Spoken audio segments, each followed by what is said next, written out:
ladies and gentlemen, and welcome to another exciting Vobie One-Eyed Kenobi Showbie with me, Richard Vobes, on my own tonight on the 20th of January 2020 at 8 o'clock here in the UK. Could be a different time where you are. Check your watch if you're wearing a watch.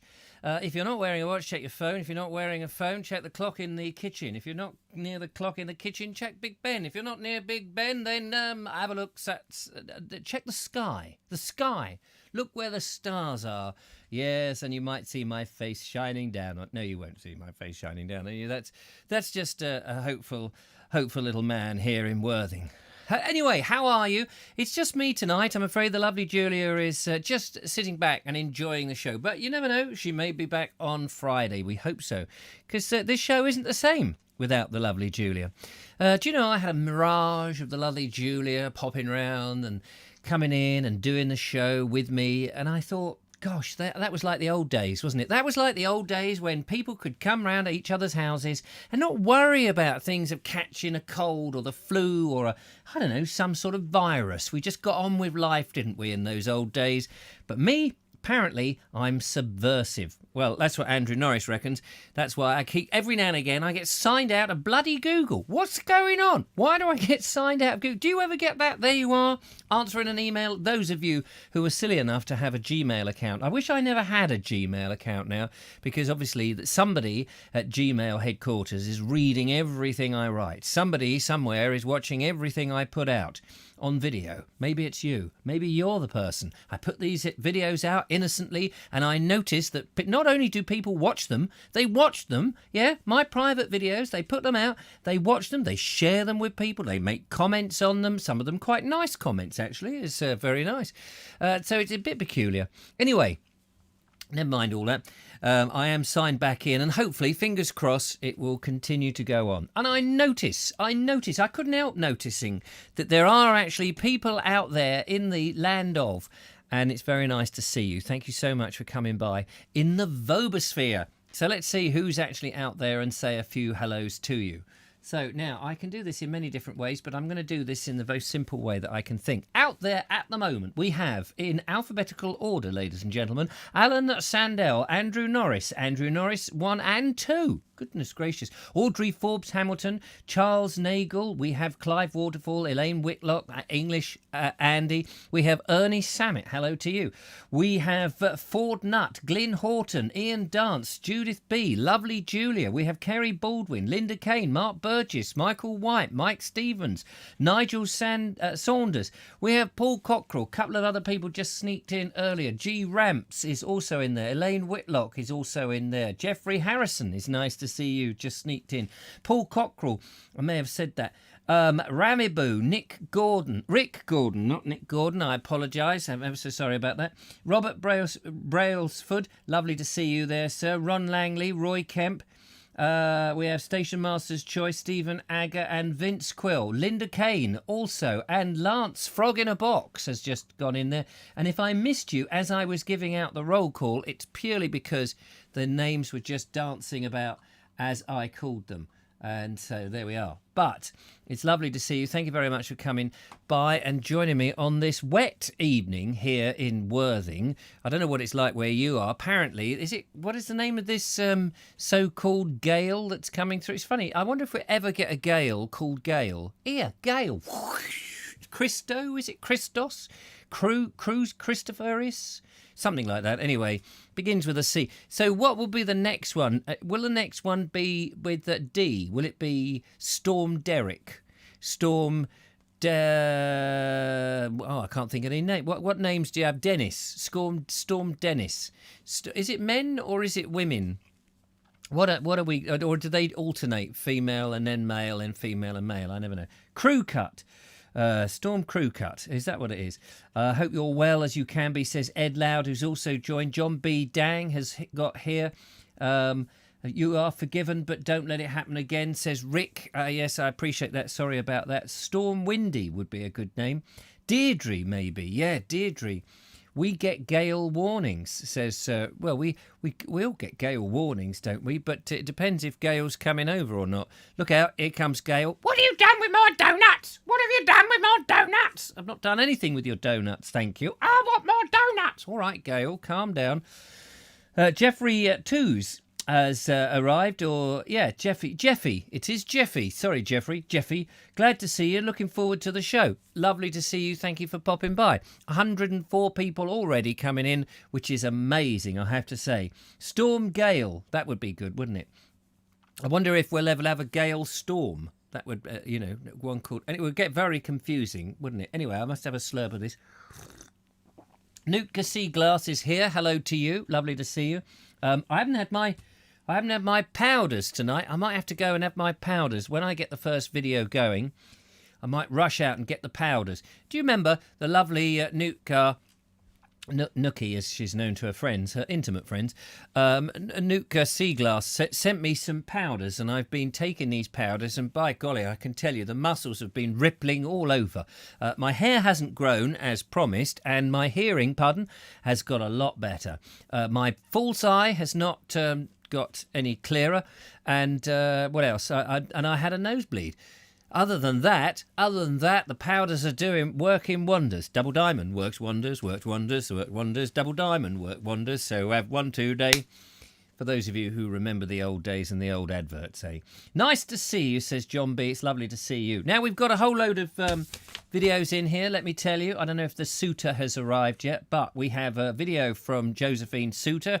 We have some modelling work from Ford Nutt. Nikki has gone out into the haunted woods. Mike is eating parsnips with sheep. Chris B, or otherwise known as G Ramps, is out there with the 7 boar, and Bernie is in a church in North Wales. Plus, we do have some art from Lance and Ian. It's all in today's show, so lean back and fall asleep before it starts. Absolutely. Leonard Smith says the next few storms will be called Darcy, Event, then Fleur. Oh, Evert and Fleur. Is that? Have they got them already up lined up? And they go, yeah, just in case they take us by surprise, I suppose. Are they expecting them? Are they sort of already in another part of the world? Is that how it works? That a storm is actually already brewing in a teacup somewhere, and it just needs Myrtle to stir that teacup enough down there in perhaps, I don't know, in Australia somewhere. If I keep stirring it, do the Australians, by the way, serious question, anybody know this? You know, if you're in Britain, we all, it's like with the bath plug thing. The water spirals down the bath plug, doesn't it, one way? Do you think that, I always stir my tea or coffee with a pen. No, not with a pen, clockwise. But do you think that the Australians down under, good day there, it's Myriad Genealogy out there, because he'll be able to tell us, because he's in Adelaide, good day there, sport. Do they do it anti-clockwise? Do they do it the other way round? I'd be fascinated to know. Not that fascinated, to be honest with you. I just made it up, came to me in the spare of a moment. You may have seen the light bulb flash from my head, briefly, dimming the whole world. As the light bulb lit up, my lights were drained of their power. That's how it works in the old Vobes' mind. Now, John B says, how did you get your neon sign with your name on, Richard? Well, that was a very lovely gift from a bloke called Jeff Kellison, who we haven't seen for a while. But he's got a mate called Simon, who is down there in China. But he sent it to me, and then because originally I just said I was looking to find out where to get them from, and he said, oh, I know a place, I'll get one for you. And very kind of him, Jeff, so thank you very much, Jeff. I haven't seen him for a while, but I'm sure he'll pop in from time to time, as people do. They come and they go. Happens all the time. Typhoon Tea, that's what it was. Somebody with Typhoon Tea, there you go, has got it going like this, and before you know it, it's out of control. Oh no, I've set another blooming whirlwind off into the world. Somebody is responsible. I wonder who it is.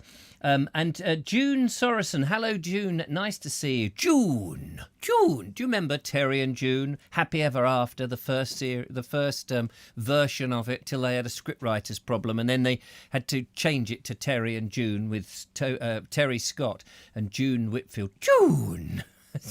I've been watching some of those on the reruns on my phone whilst I'm cooking. It's very well written, I have to say, full of good gags. Anyway, none of that business. She says, hi, Richard, finally found out how to make a comment. And it's worth every penny, June, your comment. I'm so thrilled with it. I mean, we're going to put that in gold plate and hang it on the back in neon line and gold paint. I don't know if you can paint gold on a neon line sign, but that's what we're going to do in a mythological world. Of course, it's not really going to happen because my mouth opens, words come out, and I have no idea. And then Julia says, did you know you've just promised to put gold paint on a neon sign? You can't afford the gold paint and you can't afford a neon sign, you idiot. And I say, yes, that's me. Anyway, enough of that nonsense. Mary at Genealogy is out there. Good day, dear. Call that a knife? That's not a knife. So, what do you say? The water goes down the drain in the opposite direction. Do my stirring clockwise, which might appear anti-clockwise as seen from the UK. Well, I have a feeling. Do you remember that film Doppelganger, in which I think it was Gene, what's his name? Not Gene Barry. I'm thinking of the other bloke. Who did Thunderbirds? The guy who did Thunderbirds. What was his name? Not Gene Barry. What was his name? Quickly, come to me. I've got his autobiography. Anyway, he, what was his name who did Thunderbirds? The famous bloke. You'll tell me. It's just gone out. Nigel Sadler. Is he Sadler there? He's probably already typing it by some metaphysical brain hemorrhaging purposes. Jerry Anderson, thank you. There we are. Audrey Forbes was saying it was Berry Anderson's. Very good, Audrey. Jerry Anderson. Yes, they're all getting on it now.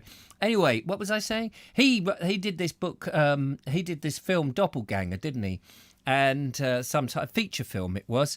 And in this feature-length film. Do you know, I mentioned this once. Remind me to come back because I'm just going down a little side turning. Used to know this lady called Harriet, and every time she said, you know, what sort of films do you like, and we should go to the cinema, and I would say things like, oh, are we going to go and see a feature film? And she would laugh at me. She said, feature film? Who says feature film?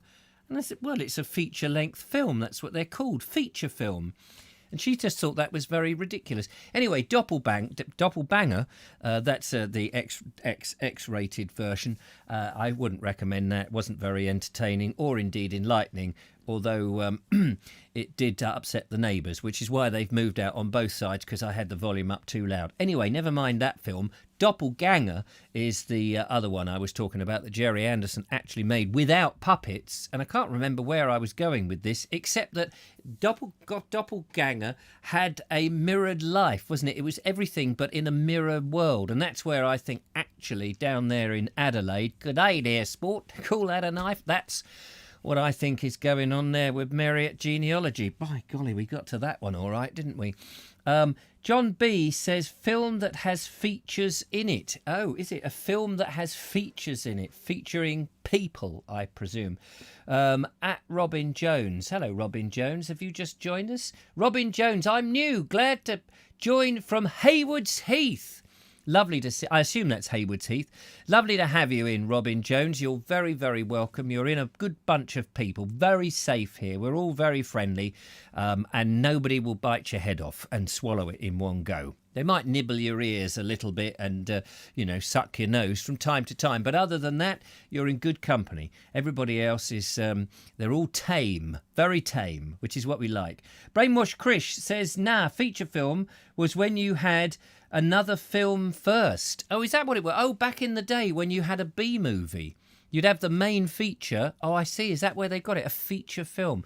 Do you remember? I used to remember going to the cinema and there was the main film and you had to sit through some dirge before you got to the main film. And I can't really remember what these B movies... Is that what a B movie was? Or was that... Yeah. Or they were shorter, weren't they? They were usually about half an hour and you'd sit through this waiting with bated breath or basted breasts if you happen to be of that way incline. Yes, that's true. I had forgotten about that. Thanks for that. Yes, just scanning the things. We will go to our first video very shortly, ladies and gentlemen. It will be our feature film. The rest are just B movies. No, it doesn't happen like that. Rick Gordon, didn't get it wrong this time, says, I used to go to the Saturday morning pictures as a kid. I did too. I did that too. Used to go and watch, you know who it was. That guy all the way from Buster Crabbe. What was his series called? Buster you know, the Ming the Merciless.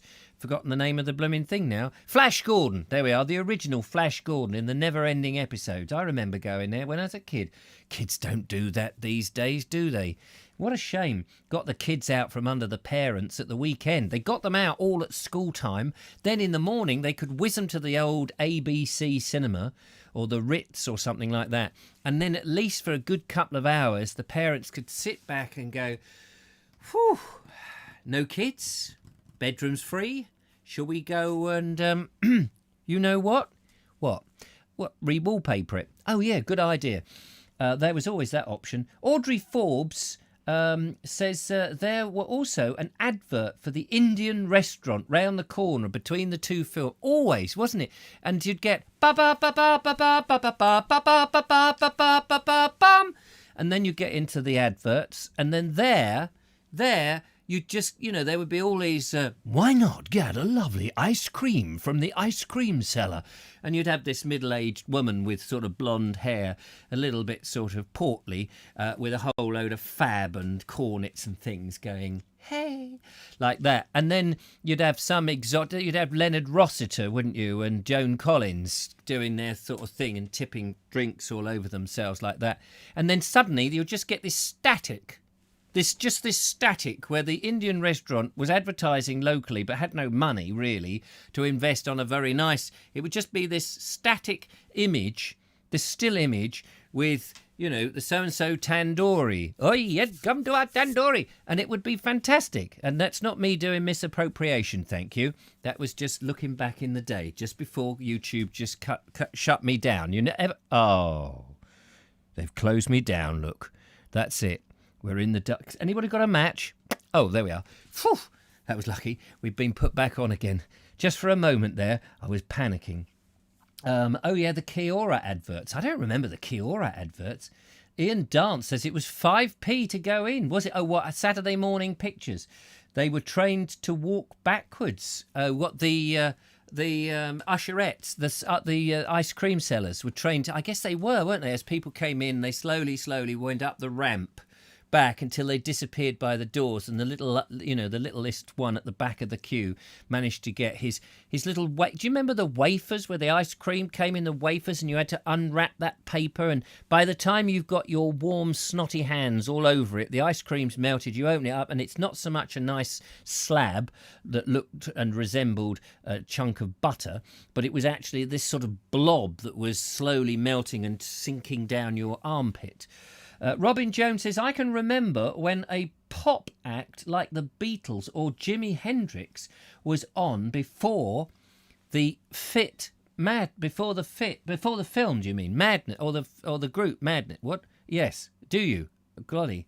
I don't. You know, I up until recently I knew the name Jimi Hendrix, but I never knew what he looked like, or I couldn't tell you what any of his songs were. I'm not very good with pop music, you see. The ice cream lady would go to the corner and shout, Albatross, says Station Masters. Yes, I think you were in the wrong place, actually. I think you found yourself in a Monty Python world. 5B to get in the 1950s, says Robert Croser, who sneaked in at the back. Lovely to see you there. Julia M says something to Kate Evans that I used to have a rabbit called Truffle. Ah, she was lovely. On a stick. Fur got a bit stuck in your teeth, of course. There's always that. And Lance Frog in a Box says the rustling of the dreaded sweet wrappers. Shh. Yes. I suppose that's why they made popcorn, is it? Because there were no sweet wrappers. You'd always have all of that. The usherettes were nice, I seem to remember, says John B. And Linda Kane says, saw Jimi Hendrix in Half. What? No, that's not what she said. She said, saw Jimi Hendrix, Who, etc. at the Pavilion back in the day. Well, Doctor Who and the Hendrix. I don't remember that band, but it sounds like a good one. I think it was a rubber band, wasn't it? Because they recently released a Stretch album. It was an LP. Anyway, enough of these bad jokes. Maybe we should go into the video box and get the show underway with our first video of the day. I think that's probably a good idea. We do that by doing this. Now, Mike Stevens has been out. He has, indeed, with the parsnips and the sheep. Let's find out what he's been up to. Mike, take it away. Good morning everyone, here we have Mike looking out over Something Church and the beautiful English Channel. Look at the ethereal light there just going now in this lovely morning, and over this lovely field here of parsnips which Richard filmed recently. Look at the frost there on the post and the frost on the grass there, making a beautiful wintry sight, and the sheep with their lovely coats keeping them warm as the sunlight's trying to break through the clouds there over the waves. They're happy having their breakfast on this lovely fresh wintry morning over Something. Looking to the horizon there, and the trees, birds flying, the sheep eating nicely. There seems to be another building over there, not quite sure what that one is, and the absolutely awe-inspiring Something Church. I know it's in the shadows here, but it is absolutely brilliant. So there are the sheep just finishing off their breakfast in this parsnip field. How lovely is to see the animals and the vegetables together, combined into one. No monoculture in this field anyway, well, apart from more parsnips, but I see the sheep grazing naturally. So this is Mike signing off, and wishing you all a good day. Thank you very much now. There we go, the lovely Mike. Lovely to see all those parsnips and the sheep. I only walked up there about a month ago, I think it was, or 3 weeks ago or something like that. It was a while ago. But lovely place, lovely place. Thank you, Mike. Good to see you out there stretching the old legs. Stretch them any longer, you'll be 7 foot tall. Now, as promised, ladies and gentlemen, we will put the phone line on in a second, but as promised, I have here a little package of powders. Now, these powders contain a whole load of stuff. I have got the sheet in the other room, which tells me. And Nikki,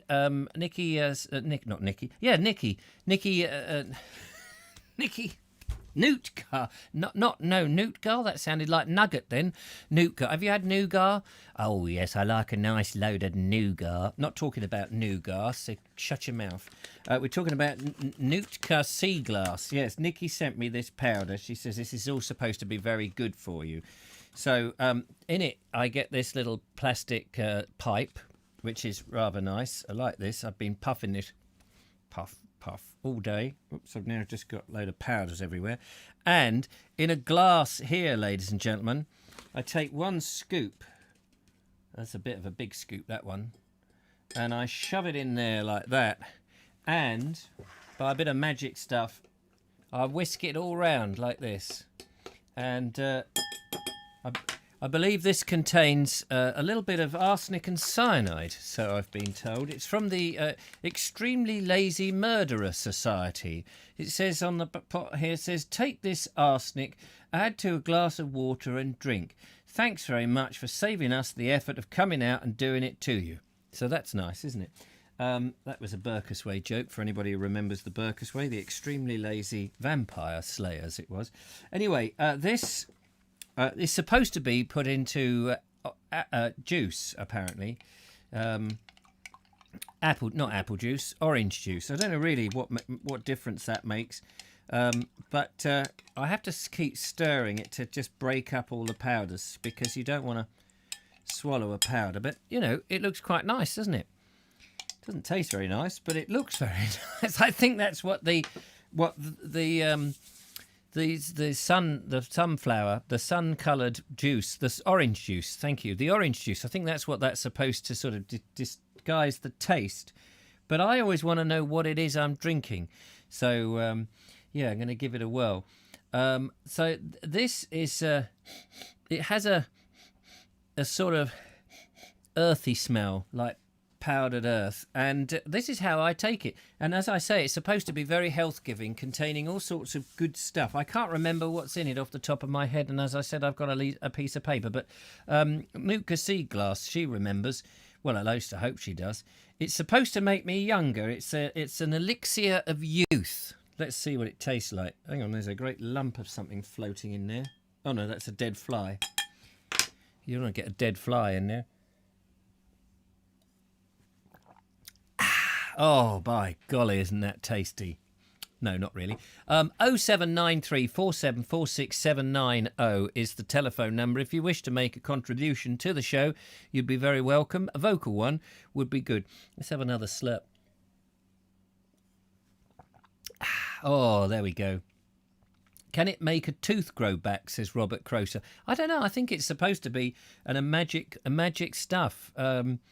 Tastes like clay, but I'm sure it isn't clay. I don't know if you've ever had clay before, accidentally, you know, when you've been modelling in the kitchen with the old gramophone. Do you remember the old gramophone? If you got a lump of clay on an old gramophone, you could actually, you know, instead of putting an LP on it or a 45, you could actually model a vase on there. You had to get it up at 78, otherwise, you know, stick it at 33. It's not so good because it doesn't spin round quite so easily. But yeah, I'd love to say it was delicious. But it is nutritious. That's the thing. It's got all the vitamins and various things and whatever else you need in your life. Taste. That's one of the things I would need in my life. But it's going down well. It's going down very well. It's, by golly, is that tasty. I mean, it has a taste. I wouldn't say, you know, taste. Tasty is one of those words, isn't it? It's like the word quality. You ever seen that when you go, oh yes, look at this. We'll come round and we'll fix you a new roof. Quality workmanship. But what does that really mean? Every workmanship is some form of quality. Quality itself is not the actual state of workmanship, is it? So when it says quality workmanship, it's like they're not lying. You assume that it means it's good quality, but it actually might be bad quality. So when you go, that's shoddy, that's not quality work. They say, well, it is quality. It's bad quality. So I always think that's, you know, it's like if you get one of these things that says, fill in this form, do this, and you'll get a free gift. It's like, well, gifts are free anyway, aren't they? A free gift. I mean, you don't pay for a gift unless you're buying something for somebody else. It's free. You don't need to say it's a free gift. So and also, you know, that thing about, we'll give you a free quote. What? Like, if I don't get your services, you would charge me for the quotation. Who's going to charge? You know, well, we'll come round your house. It'll only cost us £10 to give you a quote. Of course you're not going to. It's ridiculous. Anyway, so taste is a bit like that, isn't it? The word taste, you know, everything's got taste or tasty. It's tasty, yes, but is it nice tasty? It's good tasting. Who knows? What you need...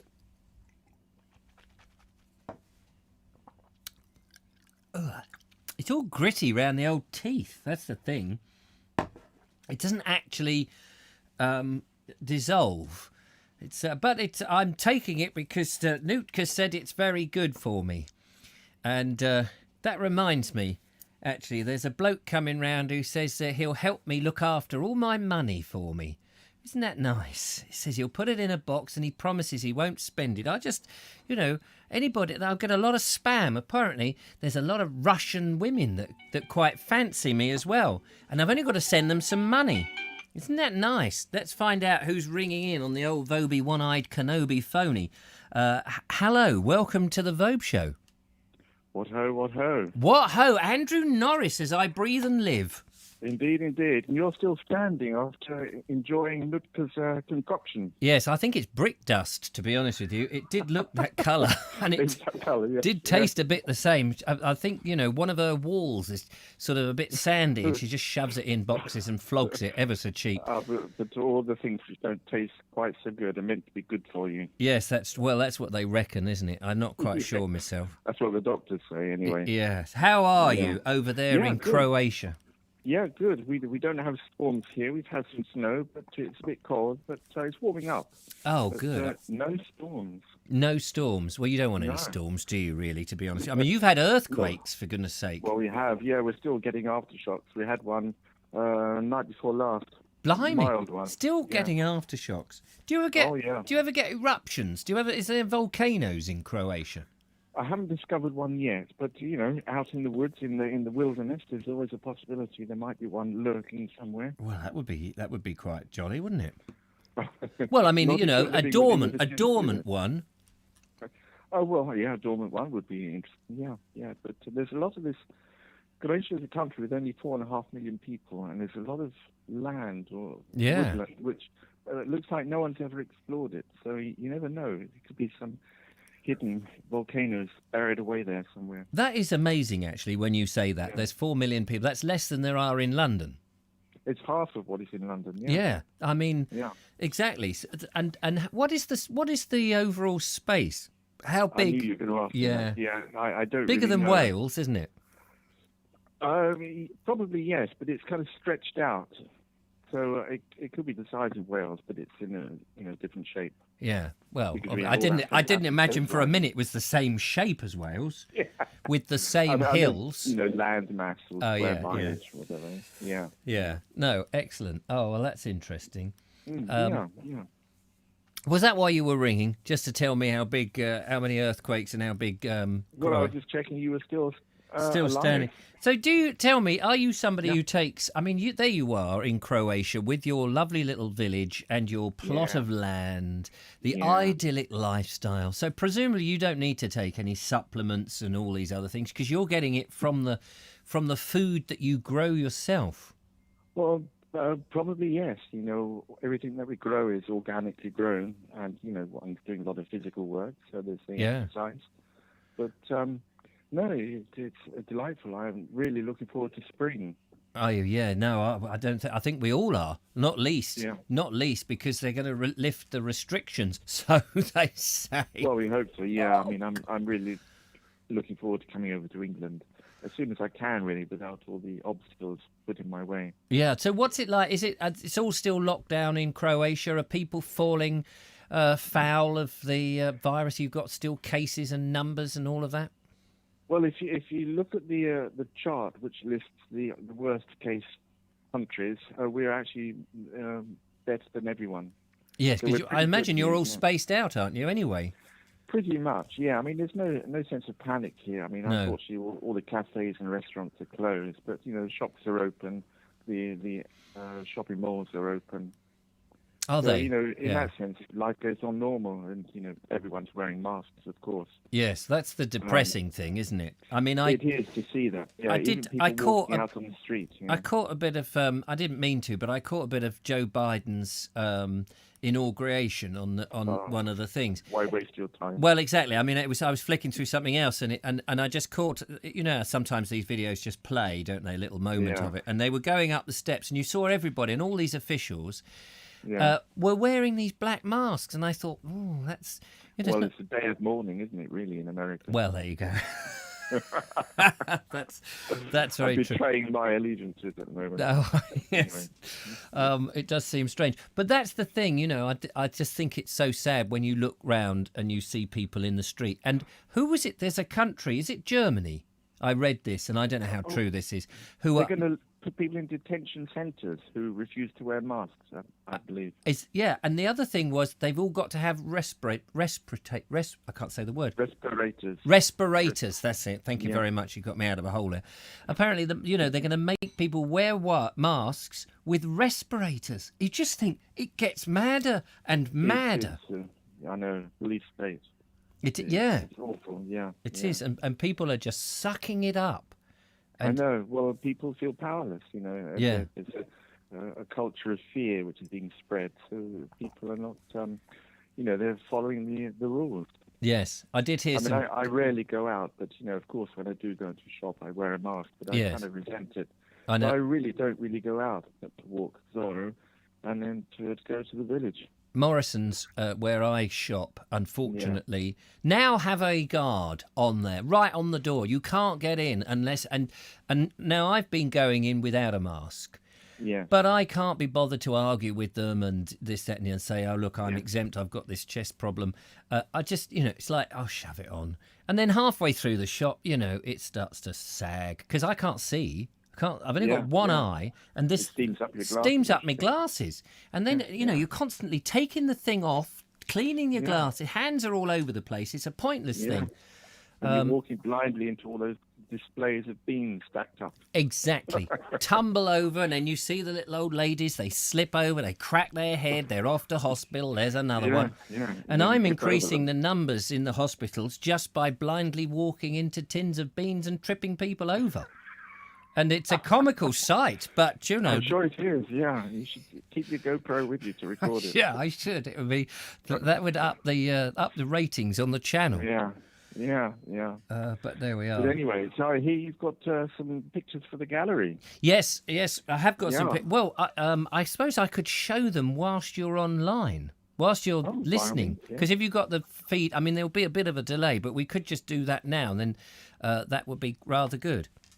Okay, try that. Yeah, so let's see, because first of all, we have to play this rather natty little opener that we have. That somebody, good, isn't it? Yeah, I don't know where it came from. Some one of your loyal followers. Absolutely. Devotees. Yes. So we'll play that in. Now there'll be a delay, so you won't hear it, I'm afraid, but you might see it in a couple of seconds. All right. Okay. I'll report when I see it. Excellent. It's playing now. Okay. Watching you gesticulate. Oh, now I see the fabulous see that fabulous gallery opening. Yeah. Unfortunately, we've just spoken all over it, but don't let that worry you too much. So they've heard it before. Absolutely. So first of all, I've got a picture here that Lance, Frog in a Box, sent Frog in. in a Box, yeah. And his email says this, Lance here, he says, I've sent you a picture painted by my late Uncle John, my father's brother. Okay. If you remember my cousin's psychedelic art that I sent in last month, well, this is his father, a real dog named... No, his father isn't the dog. Clearly, that's not right. A real dog named Murphy. I hope you can add this to the newly founded Vobes gallery. Ian and I are eagerly awaiting our royalty checks that we hopefully are not far from receiving. Well, I can let you know that the little one-penny stamp is on its way, along with the Green Shield book that you can put it in and save up. Who remembers Green Shield stamps? Oh, yes, Green Shield stamps. My mother religiously collected them. Did she? Yeah. Yeah, well, I did. I did as a kid. And I remember sticking them in the book. Oh, yes, I loved it. Yeah, you lick it all up and... Lick it. They had a special taste. Exactly. Sweet taste, yeah. Anyway, on the screen for everybody, and a few minutes by the time it catches up with you, is the picture of Murphy, this lovely dog, and the dead monkey at his feet. Well, I see Murphy. I love anything to do with dogs. Yes. So yeah. Oh, it's good. Yeah, very good picture. It's nice, isn't it? It's very nice with these toys around. And Murphy's got a monkey toy. Zorro has one as well. His favourite toy. Yeah. Dead monkey by the looks of things. Yeah. But a smile. He's got a smile, that monkey, even in death. He's quite happy. Yeah. I sort of imagine... But with a smile. Yes. And I imagine the monkey, if this was a video, it would slowly be drawn out of frame with those arms trailing behind. And the dog just happily once in a blue moon would just lick its chops. Yeah, obviously a beloved pet. Look at the as I look at the right ear, but the left ear of the dog, just almost over his eye. It's a nice angle. He's sort of half alert, isn't it? I like it when a dog does that, and its ears you know the dog's heard something when one ear just pops up and it goes, oh, Yes. what was that? Yeah. A rustle in the kitchen, probably. A rustle in the kitchen. Yeah. Nice. Fantastic. Oh, Murphy. Oh, so that was that bit of art. Hang on, I have to come back to here. Oh, hang on. That's very competently painted, I have to say. Beautiful, isn't it? The background complements the colours of the dog. Yes. So would you? I don't know what that's in. I don't know if that's in oil. Could be oil. Yeah, could it? Yeah, could be oil. Yeah. I don't know how to get out of this now. How do we get out of it? How do I get out of that image? I don't want to delete it. I'm just trying to work out. I've not done this. Have you got another one? Yes, there's another couple. Hang on a minute. I just got to get. Okay. I can't get. Oh, there we are. I'm out of it. Right. So now that was from Lance, but I also have some sketches Nice one, Lance. from Ian. Okay. Ian Dance, and his email. I'm just trying to find his email now. Where did you put your email, Ian? Or where did I put it? So I can read it out for all to. And you'll see that one is almost a copy of a famous picture, actually. Okay. These are, he says, pencil drawings. These are. He says, "Hi Richard, I've attached some drawings I've done in colour pencil for your gallery. My preferred media is ink, but I thought I would give coloured pencils a go for a change, as everything seems grey at the moment." Oh, okay. So then he says, "This is a famous one. Is a copy, so don't get confused and think it's the real thing. And I'll see if you can guess what it is. I'm sure most viewers would have seen it before. The other I've done from my imagination. So let's have a look. We're in here. So the first one is up on the scroll. This is the one from the imagination first. And it'll take a couple of seconds to get to you in penciled crayon. I think it's quite lovely, actually. We'll just count the minutes now as it comes. Am I still gesticulating? Probably still reading the email. No. You've just put your keyboard aside. Ah. Okay. Okay. Now you're laughing. There is a delay, isn't there? It's quite a delay before it reaches the tube of views. Well, I'm watching. Oh, wait a minute! Screen. I haven't. Yes, because I haven't shared it. That's why I haven't. I'm looking at it, and I'm just looking at you laughing. I haven't put it on the screen. What a fool! What an absolute fool! It is now on the screen, and everybody else can see it because everyone's saying we can't see it. You can't see it. Oh, okay. A butterfly. Yeah. This is the imagination one. This is from the imagination, yes. That's right. Okay. Yeah. Yes. Yeah. This is coloured pencil, by the looks of it. Yeah, it's not too bad, is it? No, it's okay. Yeah. We like that. So now here is the more famous. Oh no, that's not it. That's a video coming up. Here is the more famous one. Now, don't think that this is the original. This is a copy. Okay. Let's see what people make of that.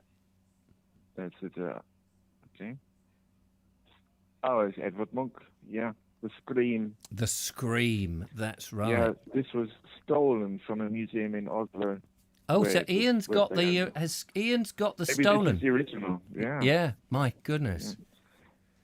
Yeah. I mean, this is an iconic painting. Yes. So and I think he did about 4 versions of it. What do you call somebody who does those copies of paintings and passes it off as their own? An artist who copies. It's like yes, but there's a name for people who do the fakes, isn't there? What do they call them? Well, it depends. It's only a fake. Forger. That's the word. Forger. Forger. Yeah. Okay. Only if they're trying to pass it off as the original. Yes. You see, Ian Dance, I'm beginning to think, is a not a terribly good forger. There might be some differences. I am jesting, of course. Please don't think I'm being serious. Well, I recognise it straight away. But yeah, there we are. Yeah. You see, he was an expressionist painter. Yeah. What was the expression in that then? Well, I suppose anxiety, perhaps. Everyone was talking about Ian. Was it Jimi Hendrix earlier? Maybe the guy was at a Jimi Hendrix concert and he couldn't cope and he put his hands over his ears. Maybe that's what it is. Well, this was probably 60, 70 years before Hendrix was playing. But, right. Oh, so that's he, blown up. perhaps he envisaged future situations where he would have to put his hands over his ears. Right. Or he's just trying to cut out the noise of society. David Keel says it's the fiddler on the easel. Yeah, there you go. That's brilliant. Arthur Daly says Robin Jones.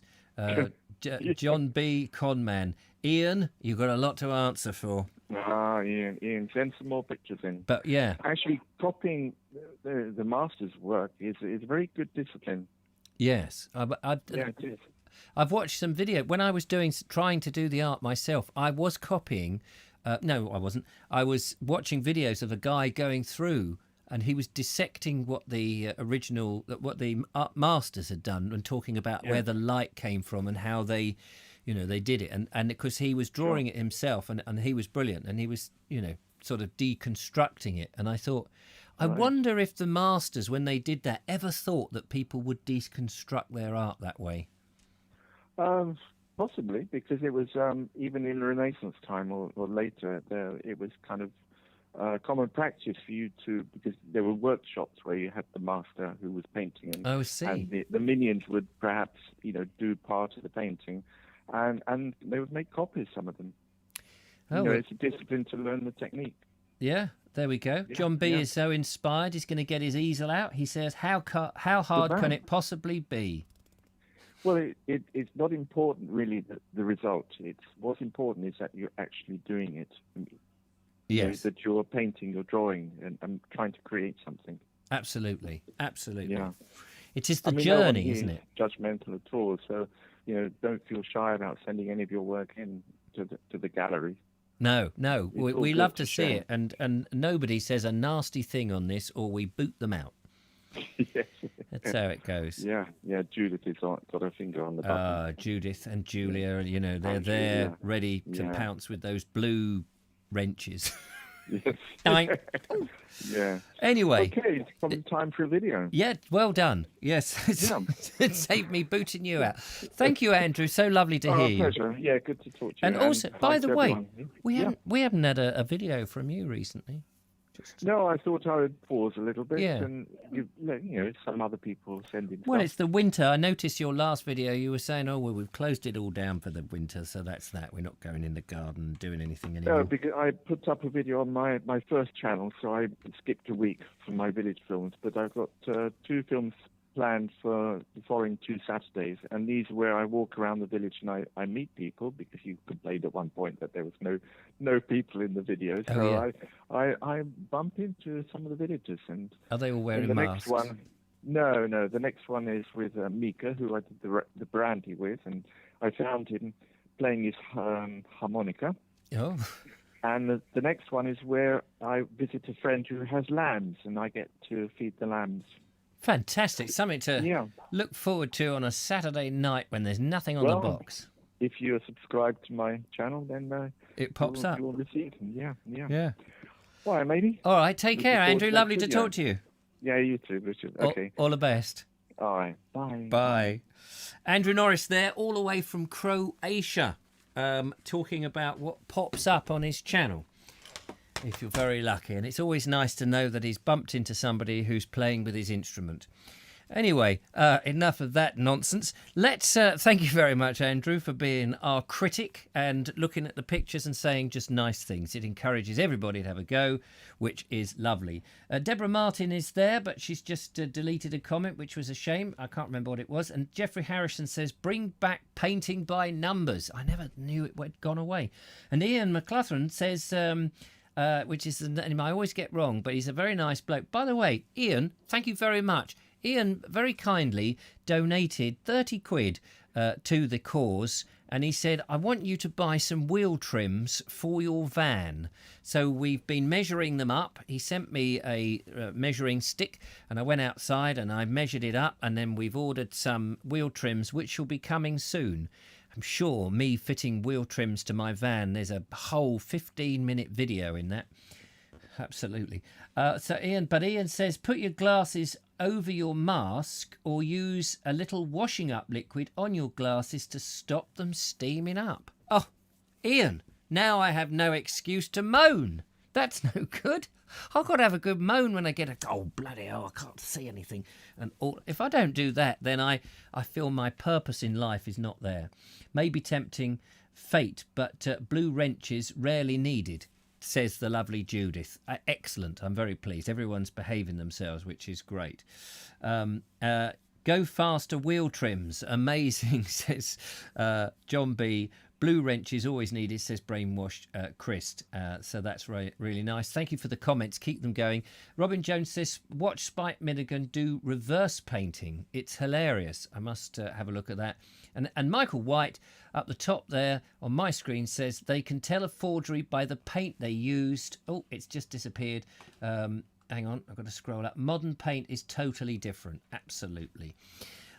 Plus the fact, I think he said it was in coloured pencils, so that may have given the game away. Let's go into the video box. Joe Suter has been on Kithurst Hill on the South Downs, just above Storrington, and he's doing a lovely walk. Thank you, Joe. I don't know if Joe's out there. I haven't seen her name, but I'm sure she'll be watching at some point. Anyway, here she is, wandering around the lonely hills.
How about that, ladies and gentlemen? Absolutely fantastic. Lovely to see that. And I see there was a bit of a conversation. They were trying to work out what the bird was, and I believe it was a red kite.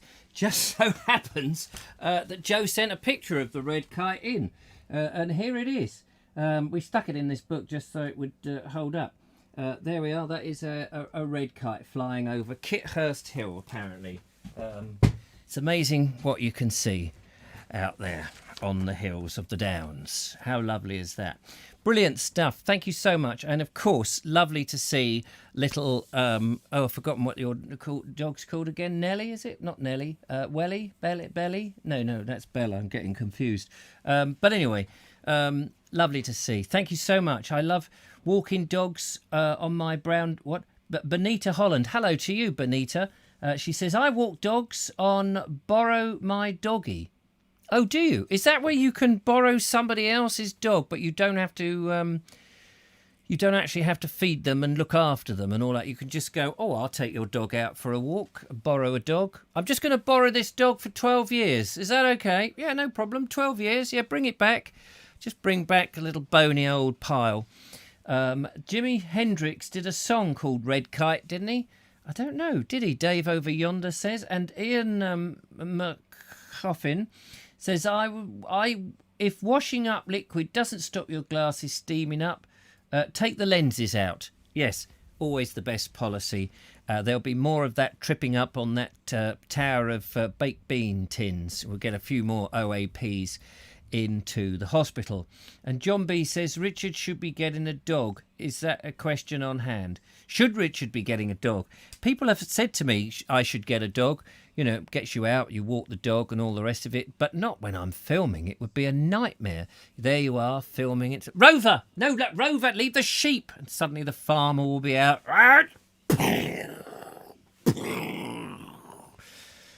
But if I had my own sheep, then at least I could go to the lovely Mary Hammond and say, look, here's some real wool. Get knitting, girl.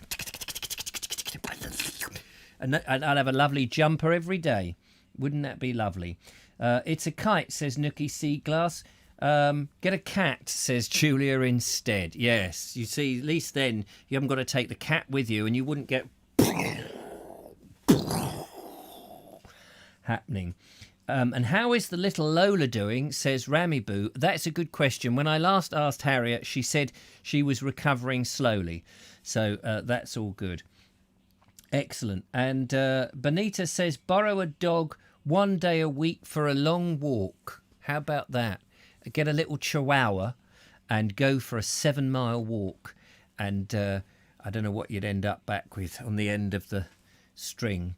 It could be all sorts of things. But there we are. Right, marvellous stuff. Richard has awesome jumpers, says John B. Yes, I do, actually. I have to say, this one here is my blue one. Would you like me to model it? It's a bit dark in the studio for this, but I'll just carefully hang up this very expensive jacket. So this is my blue one.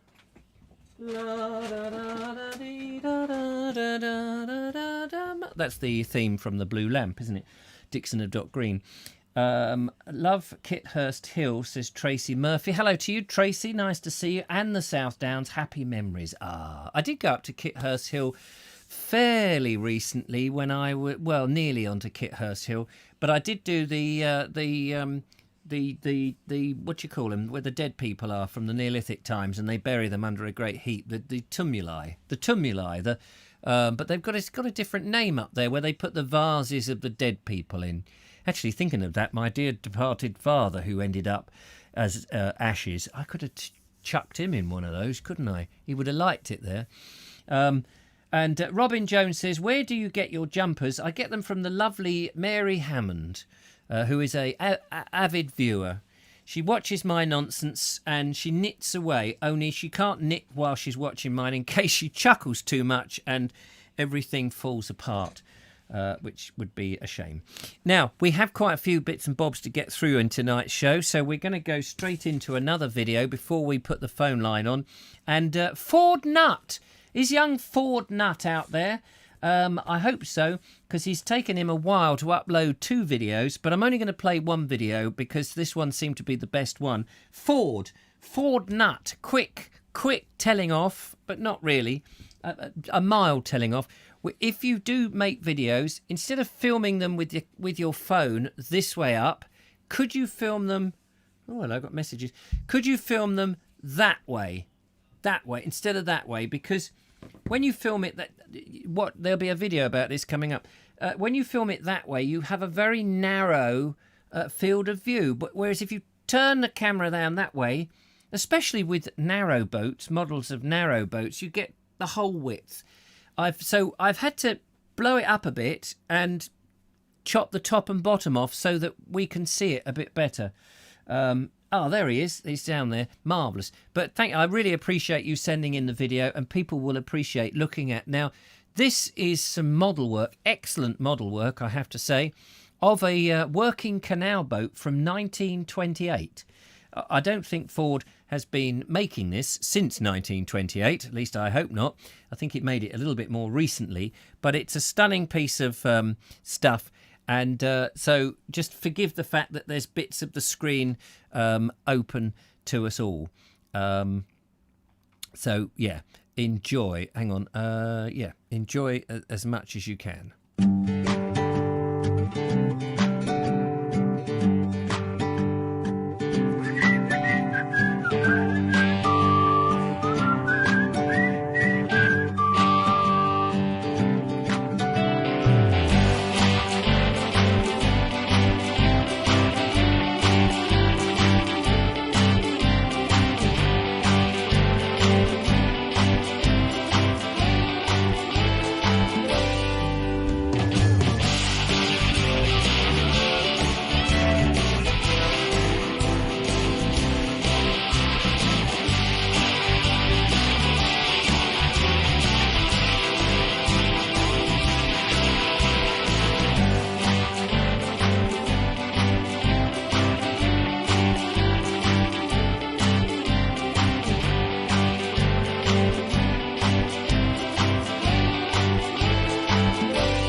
How about that, ladies and gentlemen?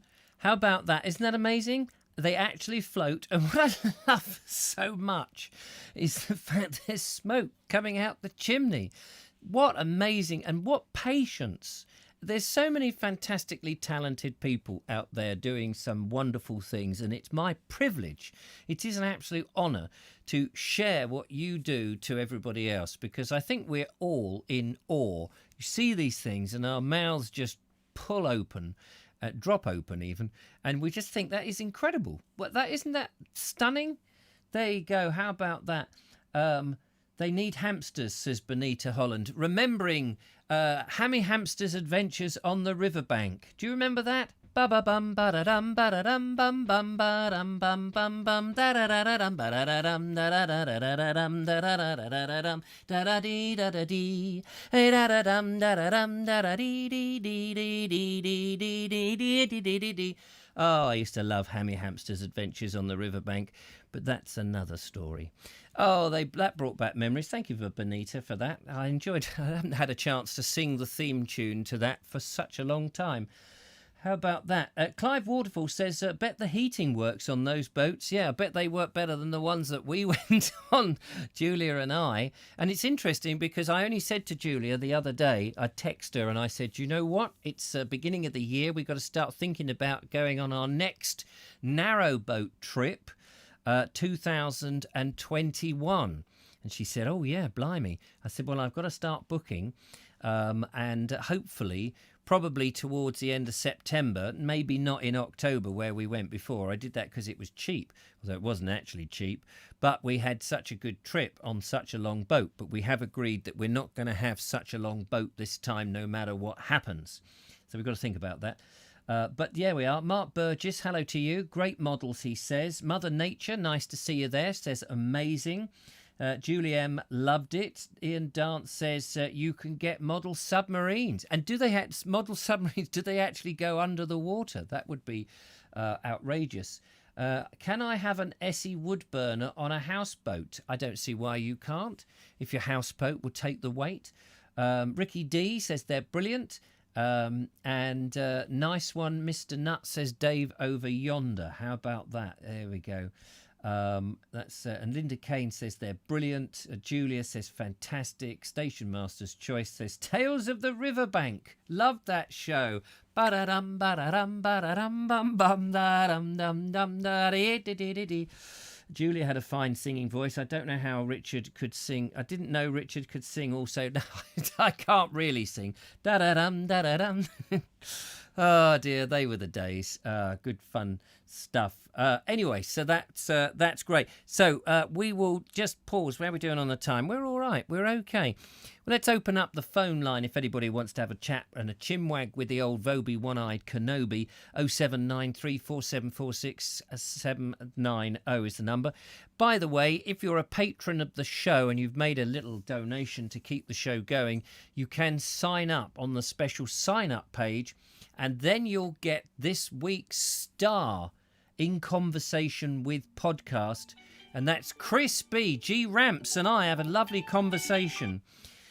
Meanwhile, let's find out. Hang on, I have to put these headphones on and find out who's there. Hello, caller. Welcome to the show. Good evening. Good evening. Who's that calling in? It's Edward Moulding. Hello, Edward. How are you? Okay. Good. I'm very pleased. Where are you calling from? Milton Keynes. Oh, Milton Keynes and the old concrete cows. Are they still there? Oh, yes, definitely. Oh, marvellous. I'm very pleased. It's one of about, I think, 20 or so pieces of public art. In Milton Keynes? In Milton Keynes, yeah. It was made famous. I can't really remember why, but I think the newspapers made such a meal of it, didn't they? Concrete cows, and it became a bit of a, you had to look out. It became a bit of a joke. Yeah, but what are the other art forms then? Public. Well, I have to send some photographs and stuff in. There's one called Chain Reaction, which, if you look at the video, is that I sent in, is the last piece of the video in the background. There's another one called Onwards and Upwards, which is a totem pole. And they're all in the park, in Campbell Park. There's quite a few, and also along the side of the canal. So, you've sent in a video, have you? Yeah, that was you showed it on Monday. Oh gosh, oh yes, that's right. Of course, I suddenly was thinking, oh panic, I haven't downloaded another one. Oh yes, that's right. Yes, we did. Yeah. No. Yeah, the sheepish one. That's right. Yes, sorry, I've just taken the sweat off my brow, because every now and again I do cock it up, and people say, "Oh, you didn't show my video." It's like, I'll tell you what though, it was like watching paint dry, uploading it. Oh, it can take a while. Have you got a reasonable speeded internet? I think so. I don't know much about it, to be honest. Right, because often the downloads are always faster than the uploads, and that's can be a pain when you're uploading a large file, and videos can be big files. But that's... it's a good reason for keeping the length of it down, isn't it? Yeah, absolutely. And another reason why I get people to send them via WeTransfer, because they don't clog up my inbox, because they're large files, and sometimes they'd be too big for an inbox, and then they would get rejected. So going through WeTransfer, it sits on their server, and they just say, when you're ready, download it. And so that's it. Just makes it very easy for me, and also hopefully reasonably easy for the sender. I took the hint from yourself, to try and make a video. Yeah. Oh, good. How did you find it? Relatively easy. And then I used in Microsoft their editing suite. Yes. Video editor, it's called. It's pretty basic, but it's free and it does the job. Free, yeah, and it does the job. And you can also, clip the picture if someone's done it in portrait to get rid of those black lines down the side. Yes. It's a shame when it's so easily done because we do hold our phones, if you're doing video naturally. It's a strange thing, and then people forget that on a television, which is more landscape, that it doesn't look as good, and of course, you have the sidebars in, but. It at least it's a video, and like with Ford Nutt's one there, we could see the bare bones of everything, and what an amazing talent that is. Isn't it just? Yeah. I wish. You would have to come up to Stoke Ruin to the museum, the Canal Museum. Oh right, yes. Which is just above Milton Keynes. It's not far up. So what? I think is that next junction up? It's off of junction 15. Is that M1? Is that next to a canal? The museum? It's actually on the canal. It's at Stoke Ruin. Yeah, what canal is that? Is that the Oxford Canal? No, Grand Union Canal. Grand Union. Yeah. Where we're looking for another canal to go on. We did a little bit of the aim was to go on the Oxford Canal, but we never got there because we got stuck on the Thames. And then we transferred to the one that we went on, whose name now I can't even remember. The Stratford Canal. Stratford and Avon. Yes. We went on to a little bit of that. But I think this year it would be good to do perhaps something like the Grand Union or the Shropshire Union or. Yeah. It would be nice to do something like that, but I think longer because by the time a week, you pootle along, and it's time to turn back after a few days. You haven't really gone anywhere. That's true. At 4 miles an hour, you're not going to go very far, are you? No, exactly. And unless you've got the wind behind you. And you want to sightsee as well, do something, maybe off the boat. Yeah, and it's nice to get off the boat and go for a walk in the countryside or as you say, go and sightsee. I mean, the first one, we managed to go to Bradford-on-Avon and Bath. Admittedly, they were both quite quick trips, and we made some videos, whereas the second one, we barely got off the boat because we didn't have any heating. It was hilarious, really, in retrospect, but it made good video, so I wasn't too worried at all. Have you been on the canals? Are you a canal man? I've done a fair bit of canoeing on the canal, but I have two children who live on the canal. Oh, do they? Yeah, they're both living on the canal. Two of them separately or together? Separately. Oh, They've wow! Each got boats. Have they? Isn't that interesting? Yeah. Isn't that? What did you think about that when firstly one, and then presumably the second one went? I might do that. Yeah, well, it was. They're at the age when they don't really want to be living at mum and dad's. No, yes, that's true. So, and getting the prices for a house sort of wasn't possible. No. Well, and so this was an alternative. Yeah, and I suppose that's relatively close to you. Are they? Well, it is. It's about 20 minutes walk from my house to the canal. Wow. Bit less probably. Yeah, so you can visit them and turn up. Well, if they're in the area because they're cruising all the time. Oh, they're cruising. Oh, right. Oh, okay. And what? They're not on a permanent moorings. Right. So what do they do then for work? How do they? Are they self-employed or something? Well, one is a performing artist. Oh, brilliant! Circus artist. Yes. Not much work at the moment. And contemporary dancers. No, difficult at the moment. Yes. Yeah, definitely. The other one's truck driving.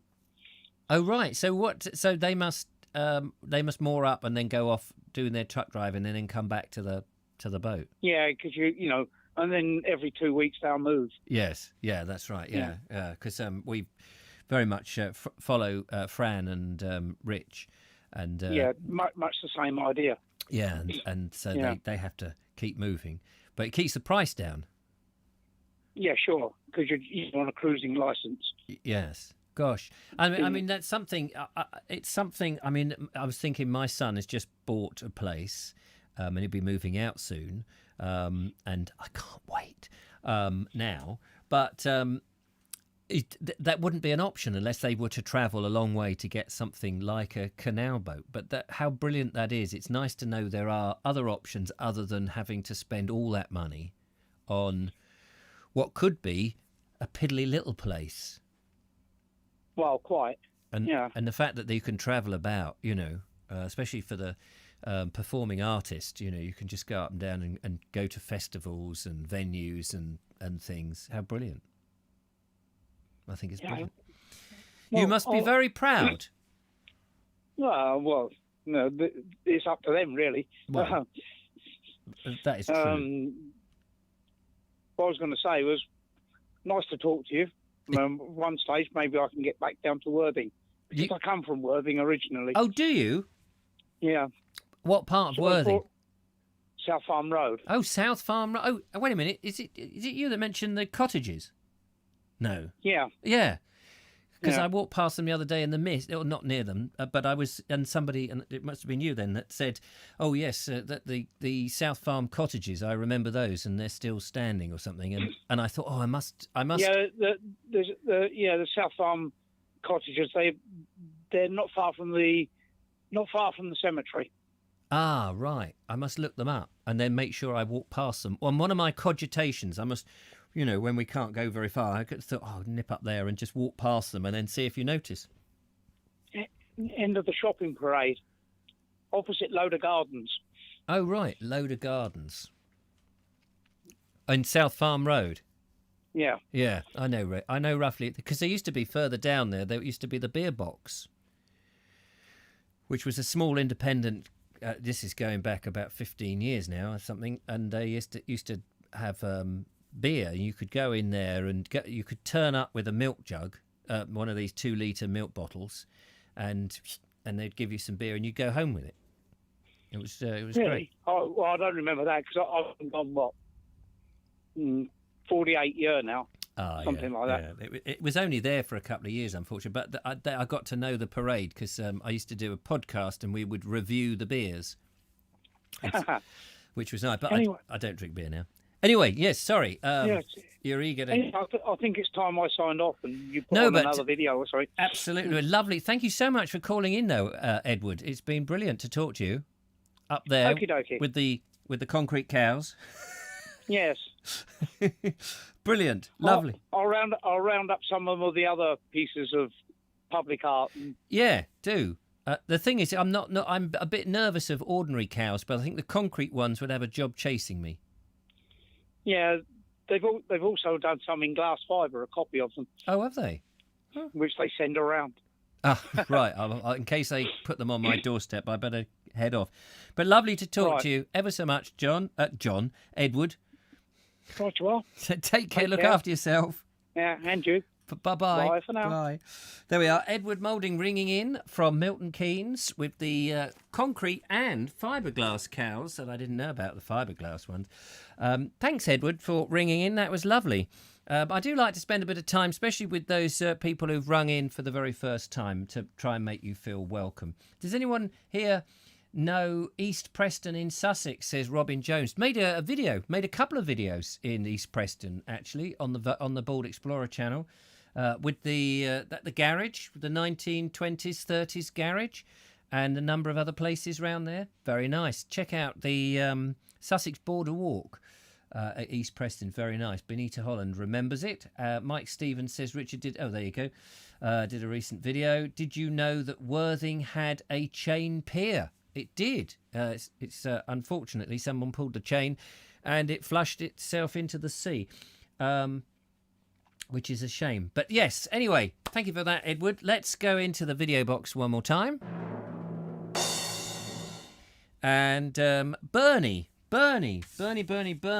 We need to rush through these videos. I don't mean to rush through them at the end. It's just that we have such fun doing the show. Where are you, Bernie? Oh, yes, he's in a church up in North Wales. We saw him the other day up there, and this is a little bit more of that. So, Bernie... whereabouts are you?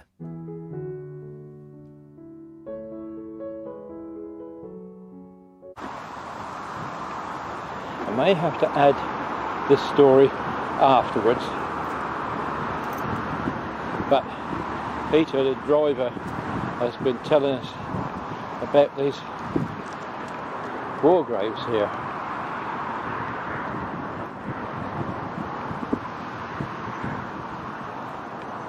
I'm not sure whether he meant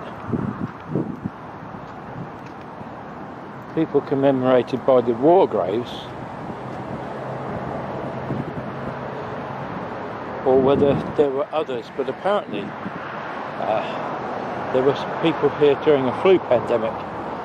I'm sure he said it was the soldiers, and they would do a supply ship which was due to dock here but didn't, and carried on and took food supplies to Russia, and so they rioted.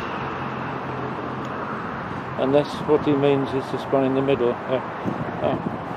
Apologies if I'm treading over any graves. I don't mean anything bad.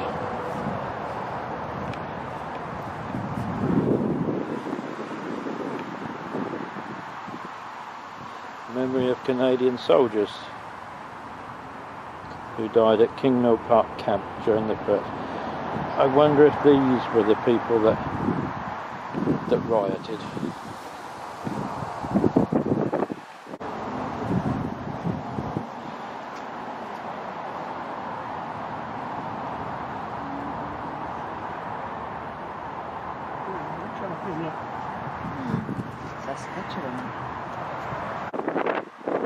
Let's go up to the door. Is it open? Sadly, it's closed. What we'll do, we'll go up past the clock and we will literally take a look right up to the top. Right up to the top.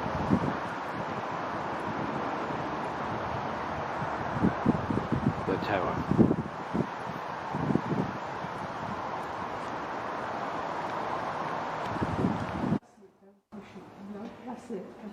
We've been allowed in for 2 seconds. Thank you ever so much. And that's just long enough to see what a beautiful church it is.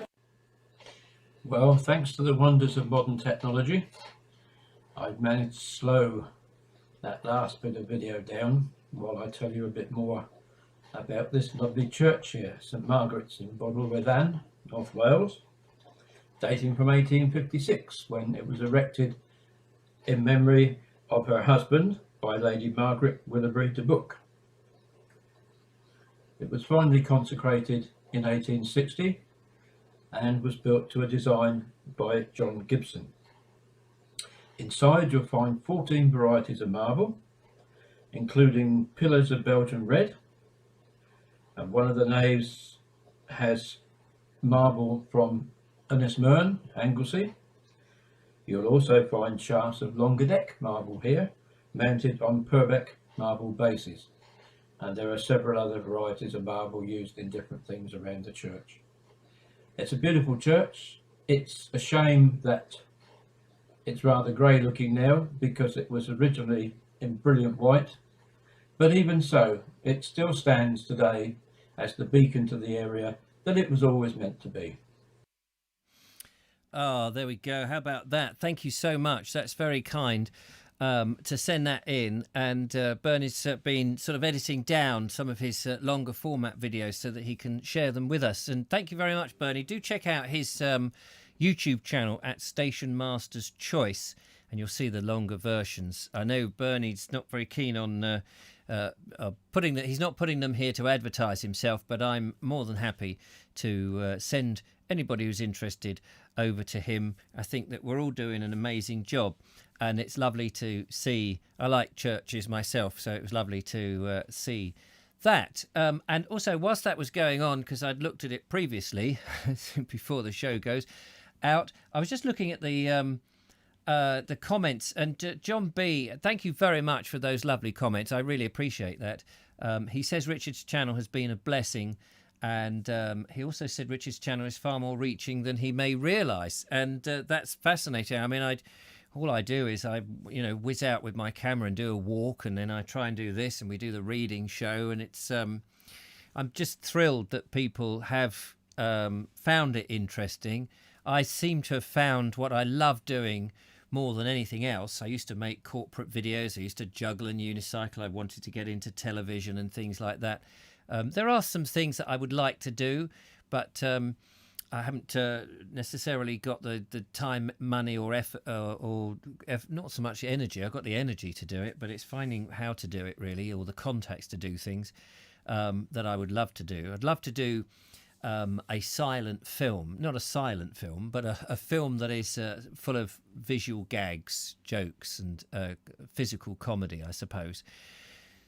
Properly. I'd love to do that properly, but, there's no chance of me at the moment being able to afford to do that.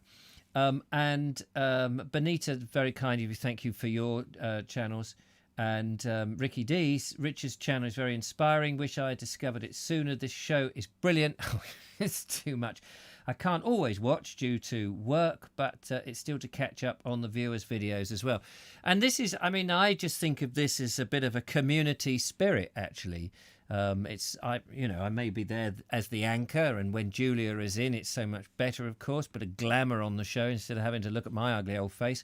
But your contributions out there typing in is very much part of it. That's why I love to go to your comments.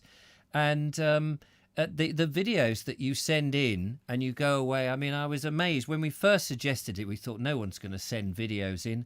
And they do. And it's so nice to share those videos with you, because you can see, and now the art and various things, I'm sure we'll do other things. We've done games, and we've what's in the box, and people used to send stuff in. We have done amazing things. It's just been incredible. It is a roller coaster, and I'm humbled. I really am humbled by the fact that people do all this sort of stuff. Anyway, let's not do it. Like the film, exactly, Jeffrey Harrison, just like the film, the Eric Sykes film with the plank with Tommy Cooper, that sort of thing. I love all that surprised visual jokes and things. And I have a film. I started to write a film like that in script form. I have a sort of vague script form for something I would love to make before my time is up, but who knows. And Ian Dance says you have a unique show. Thank you very much. Let's hope the government puts us all in the same gulag, says Michael White. Then we can all have a nice time. Exactly. How brilliant is that? So there we are. Anyway, let's carry on with the videos, because I don't want to... we're going to overrun just a little bit. Let's have a look. We've got... I'm just thinking what we've done. Oh, we've got two more to go. So with your indulgence. So first of all, I'm going to go to... we'll go to Nikki first, and then we're going to follow up with G-Ramps at the Southern Ball, because that is amazing. We will end on that. Meanwhile, Nikki, what have you been up to, Nikki? I did write it down so I wouldn't forget. Nikki has gone to a haunted woods. Yes. How lovely and exciting is this? It is. Hi, today I'm in Ling, or rather just on the outskirts of Ling. Ling's a village in Norfolk. Doesn't actually resonate with me. I do like this woodland. It's very creepy, and there's said to be loads of ghosts and spiritual activity happen here, which I'll show you why, or one of the reasons why that may be shortly. But it's an area that, I don't know, it doesn't resonate with me. There's a lot of water around the Ling area, and I think it's a conductor of certain energies. But this woodland is said to be haunted by many spirits, including that of phantom nuns. So we'll see if we can see any today, though I very much doubt it. The Druid Stone.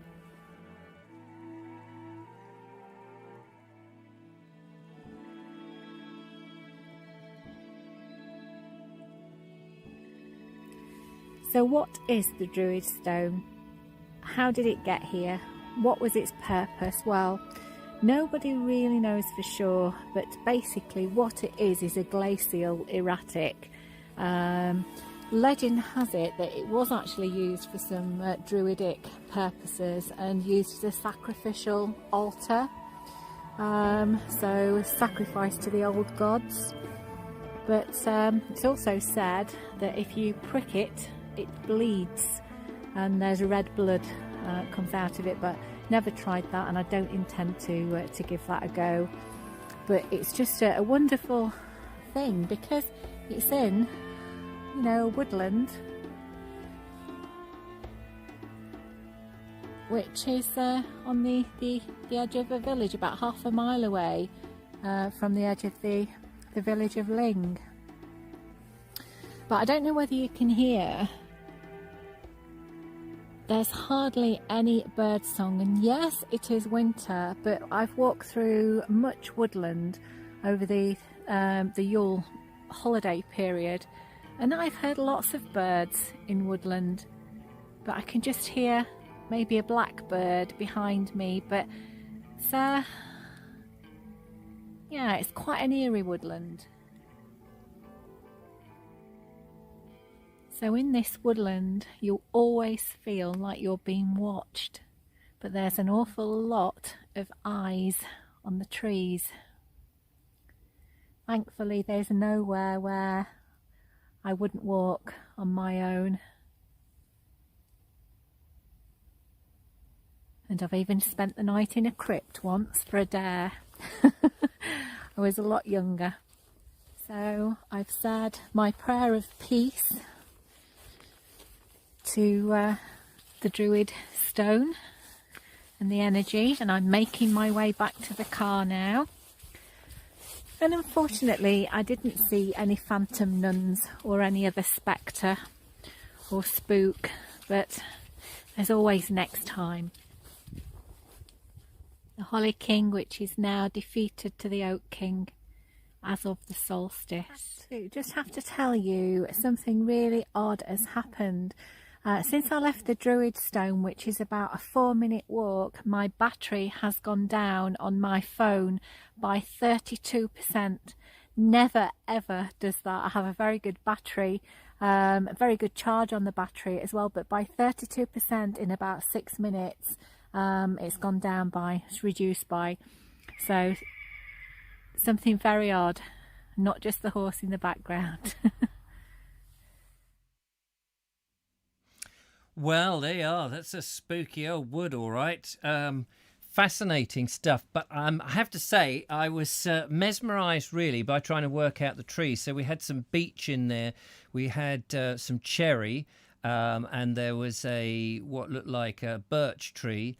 And, of course, the holly, which is a sign that it's quite an ancient wood, although the trees there didn't look terribly old. They only looked like they were about 50-odd years, 50 or 60 years. But it's interesting because it was also on a slope and it came down like that. And so I've been reading too much Oliver Rackham. And so the land is pretty much useless for anything else. You couldn't really cultivate it, get tractors up there or whatever. So it's probably been a bit of woodland, because woodland would always be grown or left if it was on land that was no good for anything else. When the Neolithic people, they would clear the best, nice, level, best piece of wood. Farmers would later on clear whatever they want. And those bits that really couldn't do very much else, or if they were covered in just other things, they would let it go to woodland because trees will grow. Absolutely fascinating. Good to see that nice glacier stone. Did make me think, what would you prick it with? You'd need something pretty heavy to prick that to see if there was any blood in it, which did seem a little bit odd, but these are old myths, aren't they? So fascinating to see that. But yes, I was doing a little bit of woodland detective work. I do love that when you're going through a wood and you're sort of thinking, oh, this is interesting, what have we got here? So it was lovely looking wood, I have to say. It'd be nice to go there.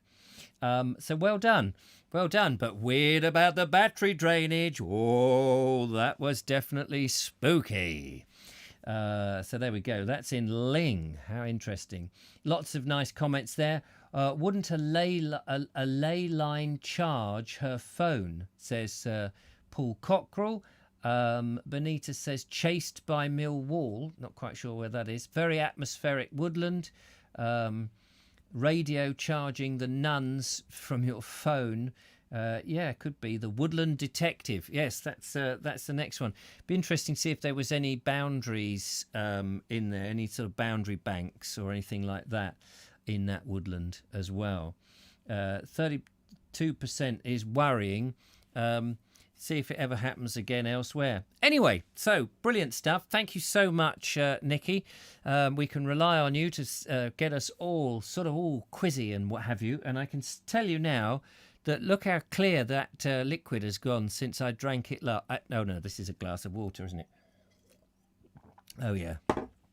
Nothing in there. But I'm feeling, so much more vibrant than earlier, thanks to all that lovely grated brick that I've had. Now, to the last video, ladies and gentlemen. You've heard of the Severn Bore, have you? That's the Severn Bore, where it's the tide of the Severn comes in. As if I've got this right, the tide of the Severn at the estuary of the Bristol Channel, isn't it? Comes in, meeting the River Severn that's coming out, and the two sort of hit each other. And if I've got that right, I'm not quite sure what it is. Something like that. 107 watching, but only 58 thumbs up, says Ramiboo. Thank you for that. And over 1,000 subscribers now. So one could, in theory, monetize all of this. But I know you don't want to sit through adverts, so I just hope that people will be, nice and just send in donations and things and keep the channel going. So anyway, this is from Chris B. Or G-Ramps. It's about 6 minutes, but it's worth watching the first bit for sure. But we will play the whole thing before we go. Thank you so much, Chris, for sending this in. I have to say, it was I've heard about the Severn Bore, never seen it before. Let's have a look.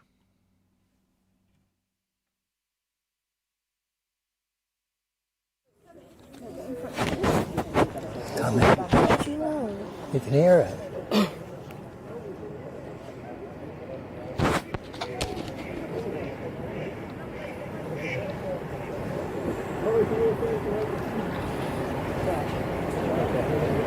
Can you hear it?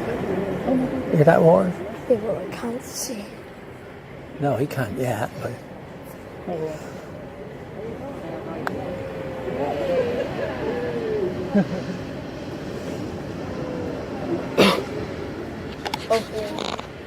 Here it is.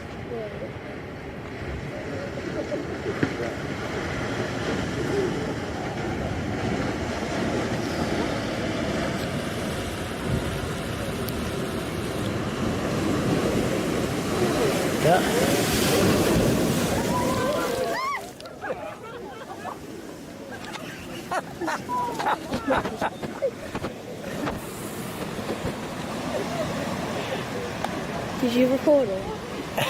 Yeah. Did you record it? I did it instead. The minute it got to here, I was like, oh. Yeah. I look at how it is. Yeah.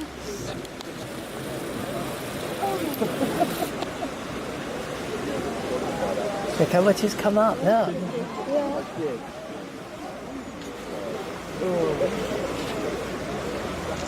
Can't see the bottom of that anymore.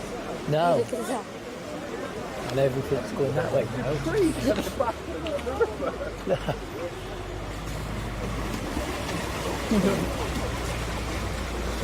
See, these surfers, see, they try to get on it.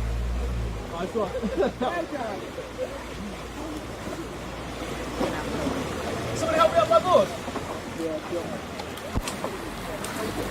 Watch it, mate. Thanks, buddy. Let's go get my knee leash off. Nice one. Are you sliding? See, he nearly slid down.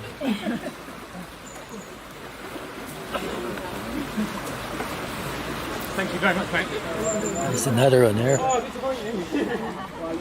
Didn't catch it, no. I've got third attempt as well.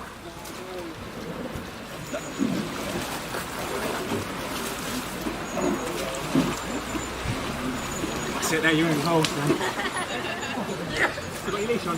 Yeah. Guys are missing it after all that effort. I'll get help. Oh, no, it's too hard.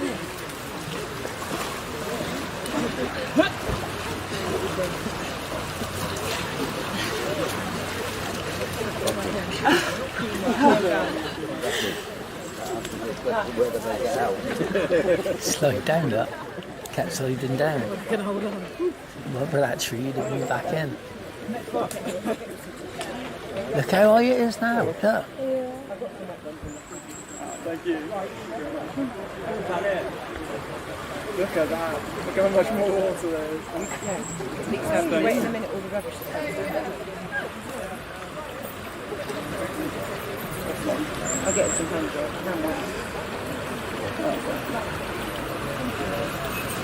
This is the bit that's quite impressive also, yeah?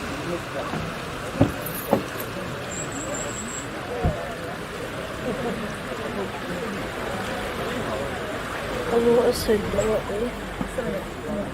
Imagine if that came to us. Yeah. Yeah, definitely. Yeah, that's definitely on the before you die list. It's still coming up. I know. What a shame. Didn't it? They could have waited till the water come up to just down. Yeah. When you were here than where we were last night. Yeah, the record's like 12 kilometres. Yeah. 7 more. Yeah. So that's why he did the last. Give another mile or so laying down. Oh, really? On it. No, everything's going that way now. Yeah. Not for a long time. The wheel's still there, very much so. The wheel's still there. Sorry? Get a longboard, guys, easy days. I had one stolen, didn't I, in Bournemouth. I knew I didn't use it then. Took it off the roof of the town. Really? Yeah.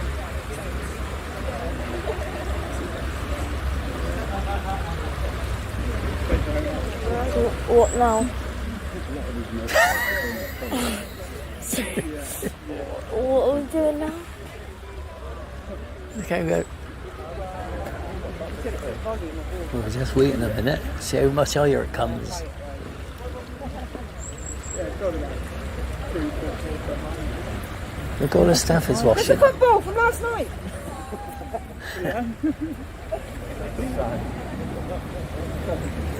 We saw that last night, that football.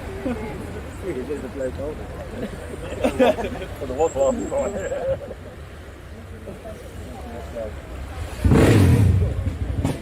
There you go, sir.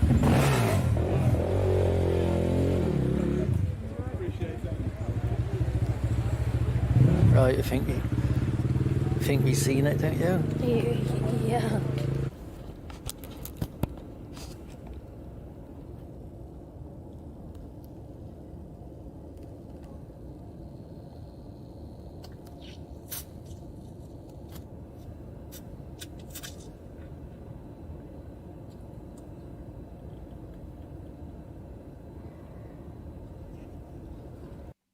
There we go. That's the Seven Boar. Thank you so much. I don't normally play 6 minutes because that's usually too long, but it's a spectacular thing. And I've just looked it up. You can go and find out more information online. There's a website here, 7boar.co.uk.